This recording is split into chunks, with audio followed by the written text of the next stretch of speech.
Hello, everyone. Welcome to Help Her Be Happy and Healthy. This series was designed to help our Girl Scout staff, volunteers, and parents better understand how we can best support our girls' mental health. So today we will focus on how prejudice and stereotypes impact our girls. And it's important to know that we value diversity at our organization and of our organization, and realize that our members represent many different walks of life and may face different forms of prejudice and inequality. This conversation will really focus on the experiences of our Asian American members. As staff, volunteers, and parents, it's important for us to understand the issues of injustice and inequality that Girl Scouts and volunteers may face each day. So this will really help us to be more considerate and caring, as we're called to do in the Girl Scout law, and help us to build girls of courage, confidence, and character. So know that we have formed an inclusion, diversity, equity, and access task force and are working on long-term strategies to address the concerns and needs of all of our members. So know that future panel discussions will be coming to highlight and include a range of experiences. But today I am joined by our awesome panelists. I'll start with Dr. Hae-Sung Han. She is a clinical psychologist and board-certified art therapist, and she's also the co-founder of Poetic, an intensive in-community program for girls ages 12 through 18 who've experienced child maltreatment, commercial sexual exploitation, sex trafficking in Dallas. And at Poetic, they work with vulnerable girls to provide them with on-site school trauma therapy with 24-hour access to support, creative arts therapy, and paid internships all under one roof. So thank you so much, Hae-Sung, for joining us today.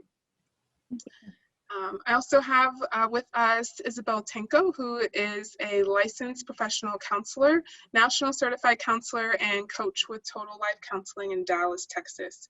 She earned her master's at the University of North Texas and also worked there as a counselor on campus. She's had experience with clients of diverse backgrounds and different life stages. She's served individuals, groups, couples, and families in both English and Spanish. And being multiracial and multicultural herself, Isabel feels honored working with clients who identify with minority cultural groups or experiencing acculturation issues. Thanks for joining us. Thank you. And we also have with us Sudari Kiriwang Greenbaum. She spent her 21-year career working with nonprofits in philanthropy, helping organizations really power their missions through community-centric strategies with diversity, equity, and inclusion at the core. She channels her passion for refugee and immigrant rights, children, youth, and families, and social justice into engaging supporters to address those systemic issues that touch upon equity, education, and public health.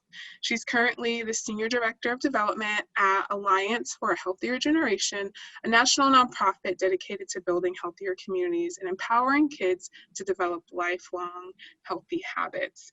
So we certainly have an esteemed panel. Thank you so much for joining us. Thank you, Brittany. Of course, yeah, happy to have y'all here. I want to jump right in and start by acknowledging that too often people are viewed as sort of one-dimensional, and this is true for Asian Americans. People may think that the members of a particular racial or ethnic group are all the same, and this lack of knowledge and lack of appreciation for an Asian person's cultural experience can lead to some really dismissive assumptions and hurtful stereotypes. And so I'd like to begin by having each of you share a bit about your individual backgrounds and experiences. So let's go ahead and start with Isabel. All right, thanks, Brittany, for that wonderful introduction. I'll start with that last bit, which is that I identify as biracial and multi-ethnic, actually. I am part Filipino, part Euro-American, part Spanish, part Chinese, kind of a mix of different things. And so, as you might imagine, people have been quite confused as I've grown up about, you know, what are you? Where are you from? Where were you born? I also spent a lot of my childhood traveling around. I lived overseas for a few years, lived in multiple cities around the US. So I've had a lot of experiences when it comes to my own like cultural identity development within multiple different settings. And one big aspect of my own cultural identity is my parents both grew up in the Philippines and came over to the States. And so I do identify as Asian American and a third culture kid, so not really feeling like any one ethnicity or race is my own. And so that really impacted my own development culturally, racially, ethnically, growing up, just having that sort of confusion of where do I really belong and how do I identify? And so that was something that was a continuing journey. You know, I'm much farther along than I was before, of course, but it's a continuing journey. And so I went into counseling partly so that I can help with people with that same struggle and those same challenges. And I found that I really enjoy, like you said in my bio, you know, enjoy working with people who identify with less privileged groups, racial, ethnically, and otherwise, and those facing acculturation issues, because, you know, I've been there too. So I have a passion for that. So I'm humbled to be here. Thank you for including me. Of course, thank you for sharing. Awesome. Sadari, how about you? Can you tell us a bit about your background? Yeah, so I was born in Laos, and I came to Alaska when I was 4.5, and so I was always living as the other. You know, as when our family arrived to Anchorage, we were one of the first refugee families, one of the first Lao refugee families, and so growing up, it was really me. You know, usually as the only Asian kid in class. You know, every single time it got to roll call, you know, I knew when my name was up. And so I think it's really important in recognizing that, you know, the Asian American experience is so diverse, right? There are similarities to how Isabel and her family experience life here in the US, but there are also vast different experiences. So you've met one Lao American, you've met one Lao American. And so while there are social forces, right? I happen to be a student of Asian American Studies, so I consider that American history. You know, the history of Asian migration to the U.S. has, you know, been around since the 1800s. So while we are newer to the U.S. Starting in the 80s, there's a long history of Asian American immigration and experiences. So I think it's just recognizing that we're a very diverse group, and even among the same cultural group, there's many different experiences. So the Lao Americans, were some Lao Americans who came here and had different social class or economic class, or it was you know, you were part of the first wave, and so, you know, your family had education, and so you were able to assimilate a little bit better or more quickly, right? You had a lot of the supports and resources, and other families may not have experienced that. So I would just say, you know, always be mindful to you know, ask each person you meet and each family, and just to kind of recognize that our histories are very complex and different. Yeah, thank you. I like that once you've met one person, you've met that one person, not making those assumptions across the board. Awesome. And hey, Sung, tell us a little bit about your experience and your background. Yeah. So I came to the States when I was around 2 or 3 from Seoul, South Korea. My father was able to come here through an E1 visa, which is a visa that allows individuals to enter the US for the purpose of carrying out international trade. So he was tasked to build off the American branch of a Korean-based company. So due to the culture and the language, my parents brought 3 young children to New York. It was supposed to be a 5-year assignment, but it became indefinite because after 5 years, he knew that if he were to take us all back to Korea, we would be academically disadvantaged. So they had a path towards permanency here in the States, and they continue. You know, they live in New York, and that's where they are today. And what's interesting for me, you know, my story is very similar to a lot of Korean Americans. In Korea, my family actually lived north of the 38th parallel. So before it was actually divided north and south. So my paternal grandfather made the decision to take his young family south during the war. And he thought that he was going to have the opportunity to go back and get his siblings and his parents, but he didn't. I don't think anybody really at that time could foresee what was going to happen. And so, like many Korean families, there's that sudden and permanent separation. And I think due to that trauma and loss, you know, my family is very, very close because we have to be. You know, we only have each other. And as immigrants, I have to say, and always say, and be reminded that, you know, my family's ability to come to the States is directly connected to the civil rights movement. And there were decades-long legislations that intentionally excluded Asians from coming to the States because of our race, and because of the sacrifice of Black Americans and allies, and through their bravery during the civil rights movement that called for justice and equality. You know, decades later, my family was able to come and, you know, create community, and I'm able to build my family here.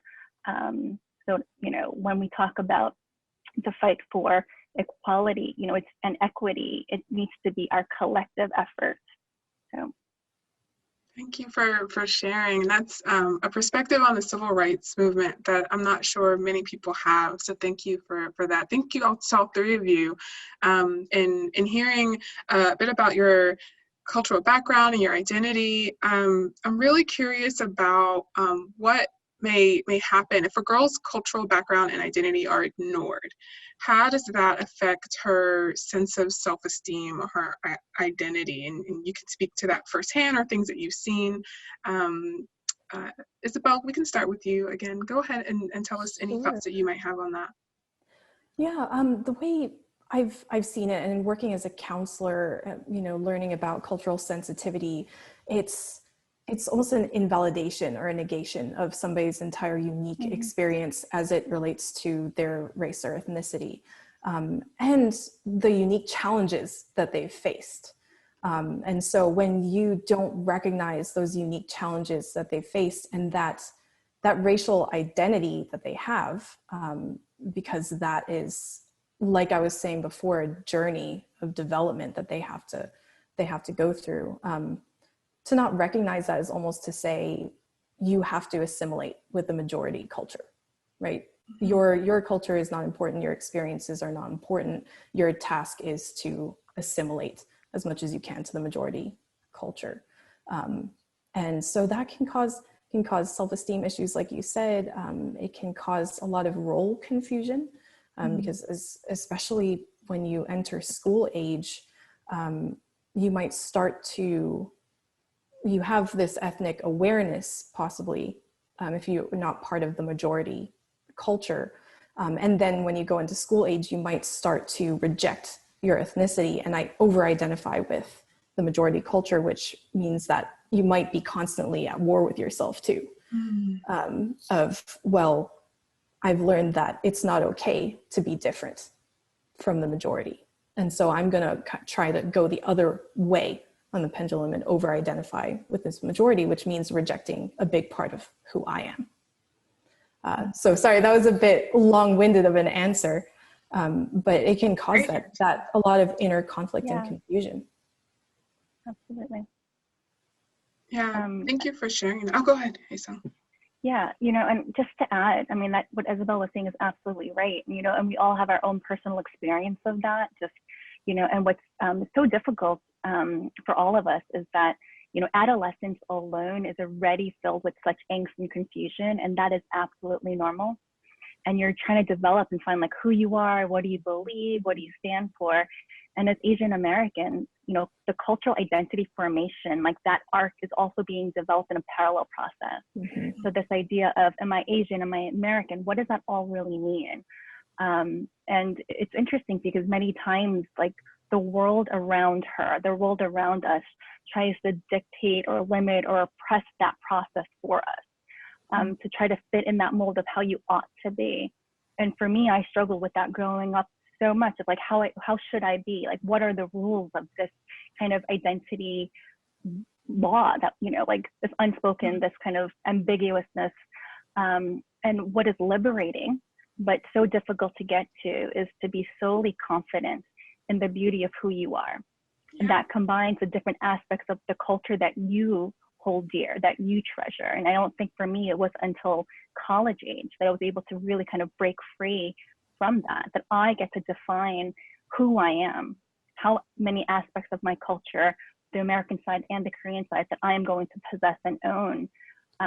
So to answer the question, to deny the cultural aspect of an individual, so in a sense to be colorblind, is dismissive and it's neglectful, and you are not seeing the whole person. Really, you're only seeing the part of the person that makes you comfortable. So, you know, check that, like, really. So. Yeah. Thank you for diving into that in a way that I think is, I know for me, just so I can understand that. And I think that that's an experience that so many people in this country have had to deal with. So thank you for breaking that down for us in a way that makes a whole lot of sense. Any other thoughts on that? Yeah, I would only, everything that Haesung and Isabel said really resonated with me. I mean, identity is so important. And if you don't see yourself at school, if you don't see yourself in, you know, after school or whatever clubs you're in, whatever units, you just, you feel a little lost. So I think representation always helps. And so if you are an educator, you know, always bring examples of, you know, multicultural, diverse books. I mean, like, do some really good research. You know, there's lots of lists out there that provide culturally relevant books, etc. And there's a woman, a Giller Prize winner in Canada, Suenkam Tamabongsa. I can include it in the chat, but she's an Asian American writer and poet and nonfiction, and she won the prize a few weeks ago. And in describing the refugee and immigrant experience, we always hear about, like, the sad, the tragic experiences, but to her, she really wanted to resonate that, hey, you know, we're also incredibly hilarious, fun, and ferocious. So being able to see yourself at school, out in the community, through representation is important. And then also recognizing that you know, have many different talents to give. And I think in the development of a child's life, I think that that's just so important to their development, whether they're, you know, 3 years old, you know, 11, or, you know, a teenager trying to figure out, like, your place in life. Yeah, thank you for that. I think what I'm hearing a lot of is our girls' confidence can be at risk, and their ability to develop their sense of self and a really strong sense of confidence, and that is a part of our mission. So again, thank you for those answers. The next question I want to pose to you all is around the title of our talk today, and really dive into microaggressions and stereotypes. So microaggressions are those subtle, often unintentional forms of prejudice, and then stereotypes are those really oversimplified images or ideas of a particular group of people. And I'm curious about what are some of those common microaggressions or stereotypes that girls may encounter, girls who are Asian American, that they may encounter, and how that might affect their, you know, their self-esteem and their confidence as well.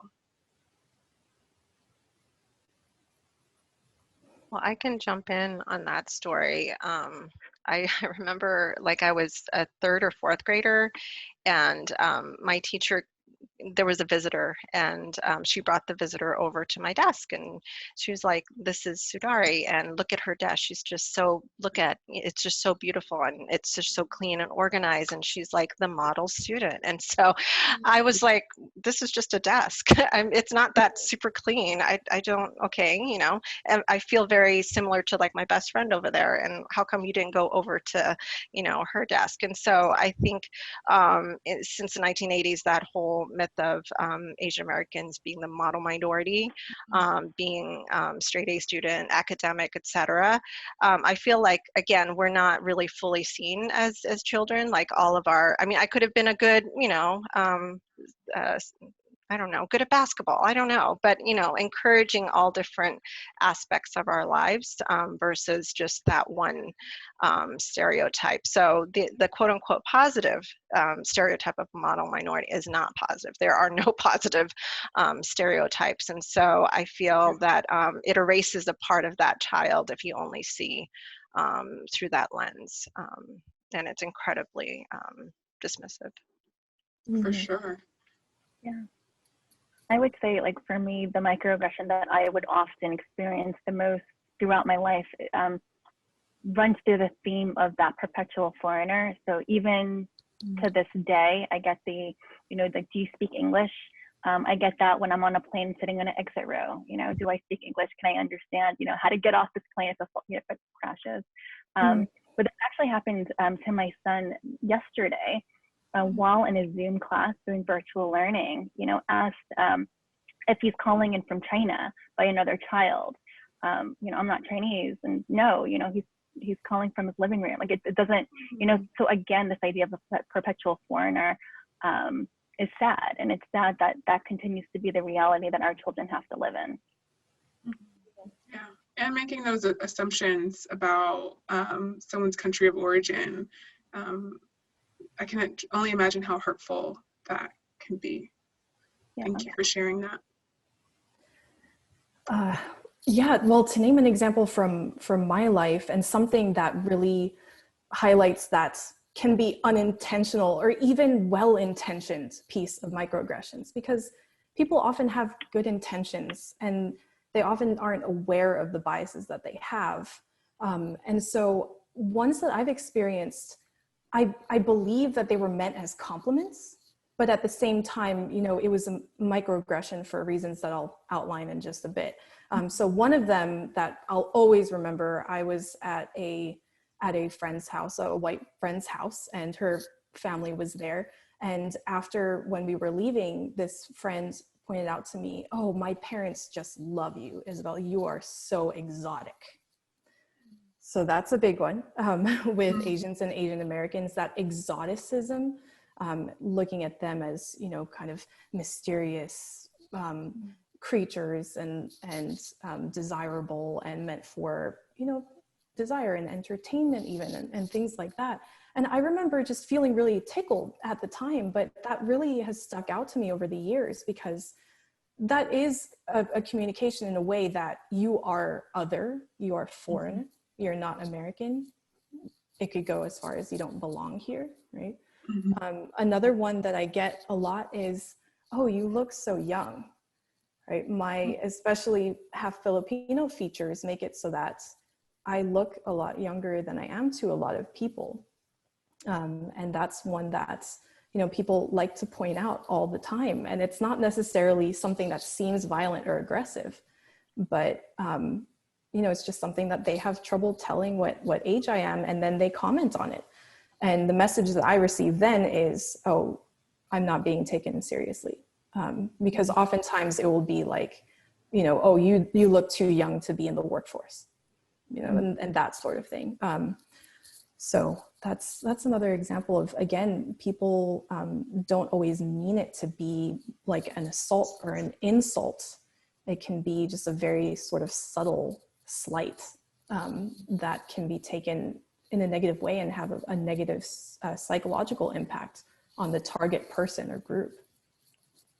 Yeah, for sure. And that affects how we treat people, right? There's a bit of objectification in that, as you were talking, that I heard of kind of, instead of looking at someone as who they are by their name as a person, kind of looking at someone as an object or a thing that you can have or admire, or like the term exotic. That's something that that I think of. It kind of separates the person from being a person. So thank you for all three of you for sharing those experiences that y'all have had with microaggressions that unfortunately our girls of all ages are still experiencing today. So it's particularly, I think, for me, hurtful to think about the fact that these aren't just some past experiences, but things that are currently going on, and that we have a responsibility to address them and share the feelings that come up and what it really means, especially if they're deemed as a compliment. You assume that someone would think that that's positive. So correcting that is definitely something important for our girls to know that they should do, is to speak up about those things. Yeah. So something else that is really relevant for our girls, especially as they started back with school in the fall and now are halfway through the year, is that in the beginning of this pandemic, as news of COVID-19 spread, there were a number of reports of prejudice and discrimination against Asian Americans all over the country. So can you, I'll start with you, Haesung. Can you share a bit about some of the fears or concerns that girls may have related to this? So if I'm a brownie or a junior Girl Scout who's Asian American, and I'm showing up to my troop meeting and I'm interacting with people after maybe not interacting with them over some time, what are some of those fears or concerns that girls may have related to what they've seen around them? Yeah, I would be interested to know how much of it is actually trickling down to the kids and what is their experience of what's going on. We know what the parents' experience are, the adult experience. So I think a lot of it is, our children can tell and read off of how we're feeling and the mood of kind of the times that we're in now. But there's no doubt that there is an increased, aggression and violence against Asians. Especially with the use of the term Kung Flu and China virus. So it adds to this idea of this perpetual foreigner, and that the threat that we're somehow responsible for this global pandemic. So the level of hostility and aggression has been increased. And I think what's even more concerning for me, just on a personal level, but on like a human level, is that this behavior is somehow like sanctioned and permitted, and by the person who holds the highest office. So it's kind of being trickled down and modeled. And I think that is concerning. I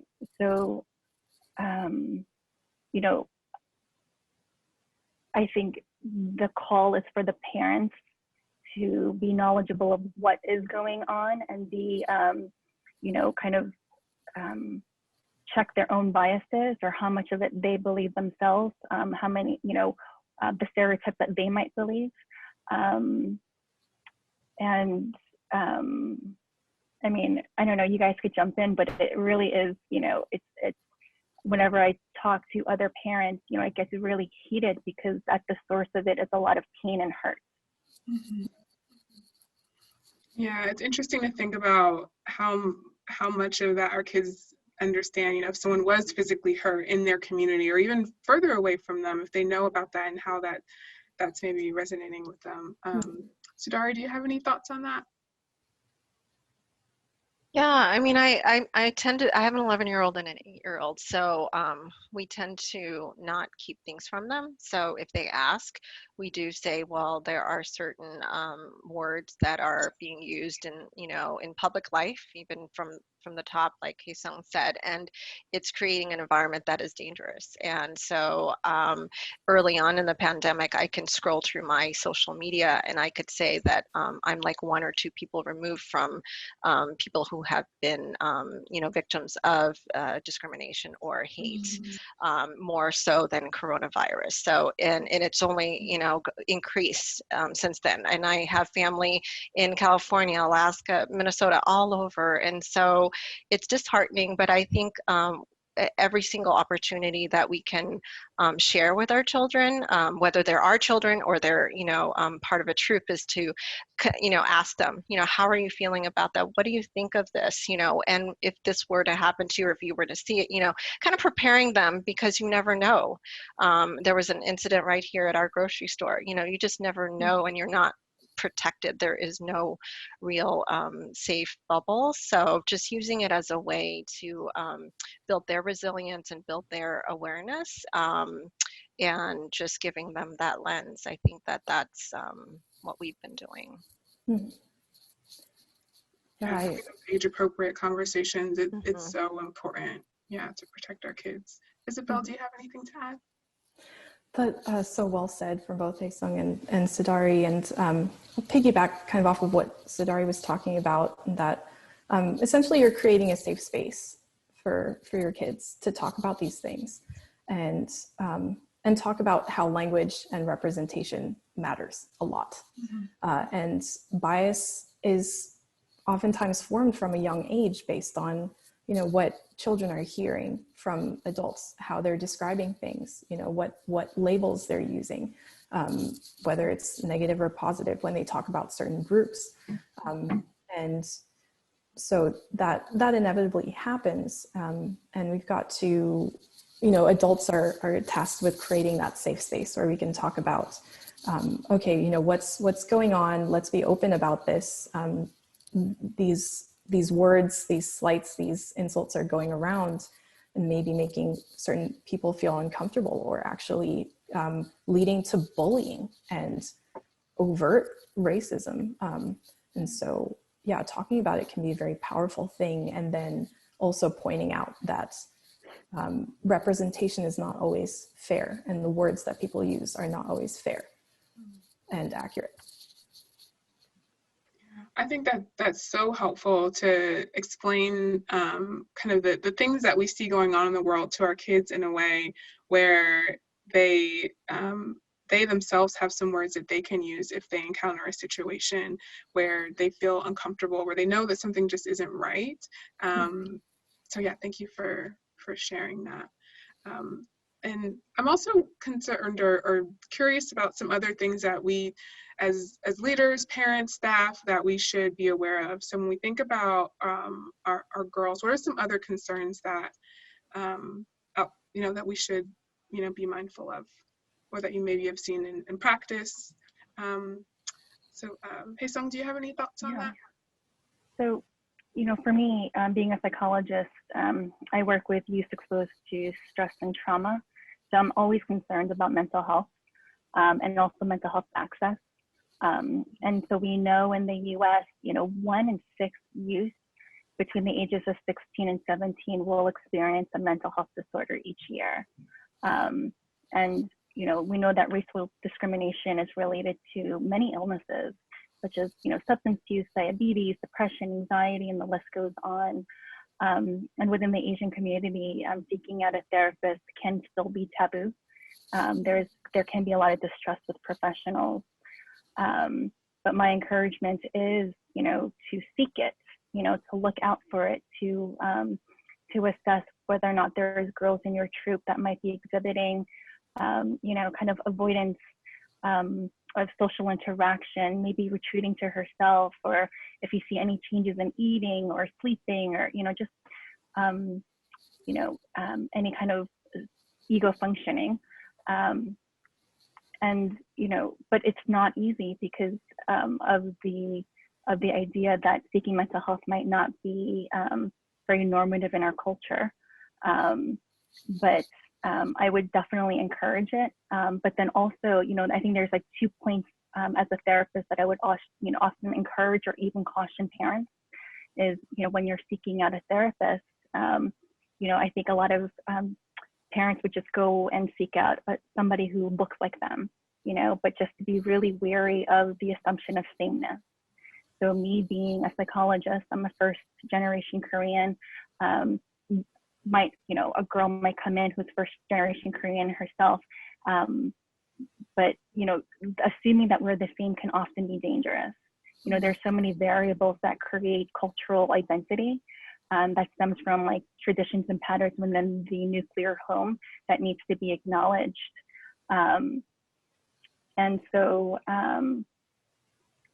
and you know, if you kind of go the opposite and go with a therapist that might not look like you, I think, you know, one of the things that I often hear with a lot of parents is kind of ruptures in relationships within the therapeutic relationship often happens because of this false assumption that the end goal somehow has to be assimilation, that those in the majority culture still believe that that is the end goal, and that in itself is very aggressive and harmful. So yeah, I would always, you know, encourage troop leaders and parents to really assess where their children are, especially in the time of COVID and stress. There might be heightened levels of anxiety and depression, withdrawal and disconnection from peers. It's really tough. So. Yes, thank you for that. Any other thoughts on that? There's a lot in that answer, so I appreciate you sharing that with us, especially thinking about really getting girls the best care and the best support for them individually, and how important that is. And I was just thinking about that stereotype of the model minority and thinking, oh, well, you know, a girl in my troop who's Asian American, she's fine because she's got it all together. So yeah, I could see how someone might not realize or really recognize some pretty obvious signs that something may be going on if they have those stereotypes in their mind. I wanted to say something in the same vein, Brittany, in the same vein as Haesung, because I'm also a therapist. So, you know, I'm thinking back to what we were talking earlier about how, you know, certain negative cultural experiences for Asian and Asian American girls can lead to a lot of self-esteem issues and identity problems, depression, anxiety. It can be traumatic for them. And like Haesung was saying, there's still stigma in that population around it. And so that it's possible that could be seen as something that threatens the integrity or the honor of that person or the family. It may be seen as something that's unacceptable. You know, that kind of thing of, oh, you're not depressed. You're just not working hard enough, or you don't have self-esteem issues. You know, you're fine. And so that's something just to be aware of, that, like Haesung was saying, there can be that sort of distrust or stigma around mental health issues in the Asian population and Asian American population. And so it's extra important for adults in these kids' lives to normalize mental health, health issues, self-esteem issues, cultural identity and acculturation issues, normalize that and say, you know, create that safe space, like we said, and say there's help out there and it's okay to get help. Yeah, I love that. We do have this opportunity to really set the tone for our girls and let them know that it's okay to speak up and say that something, you know, isn't feeling right, or that, you know, maybe lately they've been feeling differently than they have in the past, or just to share that their day isn't going so great, and not feel that they have to keep any of that inside or that they won't be heard. Awesome. So I feel really like we have this responsibility as an organization to live out our Girl Scout law. We teach it to our younger girls, and there's 10 lines of it, and 2 in particular that I think apply to what we're talking about are being considerate and caring and responsible for what we say and do. And so y'all have shared so many good, you know, tips and things to be mindful of. And I want to know, in relation to that, what are some things that we can do to really act out our Girl Scout law and be more considerate and caring and responsible for what we say and do, in relation to just being more culturally aware? And Sudar, I don't know who I started with. Sure. I mean, like, I think even just by having this panel, I think is setting a model for that value. I think just being able to draw in so many voices that represent your girls. I think it's important. So thank you for that intentionality.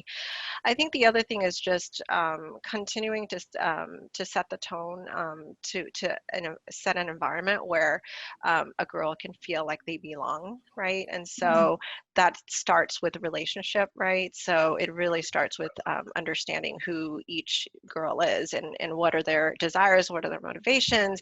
I mean, it really is just the basic relationship building. And so I just remember Mr. Harrington in like a ninth grade or 10th grade, I was like the only Lao refugee student, and I always felt like different.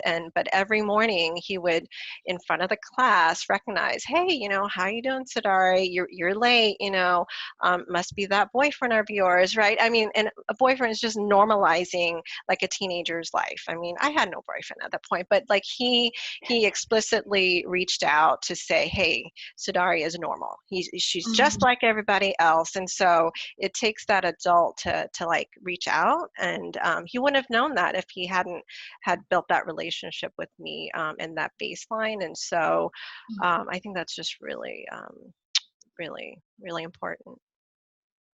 Yeah, it is. And obviously that stuck with you, right? It's still, it's something that really still resonates with you today. So thank you for sharing that. Yeah, I mean, I like what Sudari was saying about like that need for belonging. I think we all want that and we need that. And I think that's so valuable within that troop. The only thing I would also add is I think a lot of adults are scared of bringing up the topic of race and racism and ethnicity. But, you know, I just encourage everyone, don't be afraid of it. Don't shy away from it. You know, we need to be able to model to our children that race and ethnicity should be discussed as freely as you discuss, you know, what's your favorite food? What are some places you want to visit once COVID is over? Like, it should just be so natural. And we owe that to our kids because we've messed it up in our generation.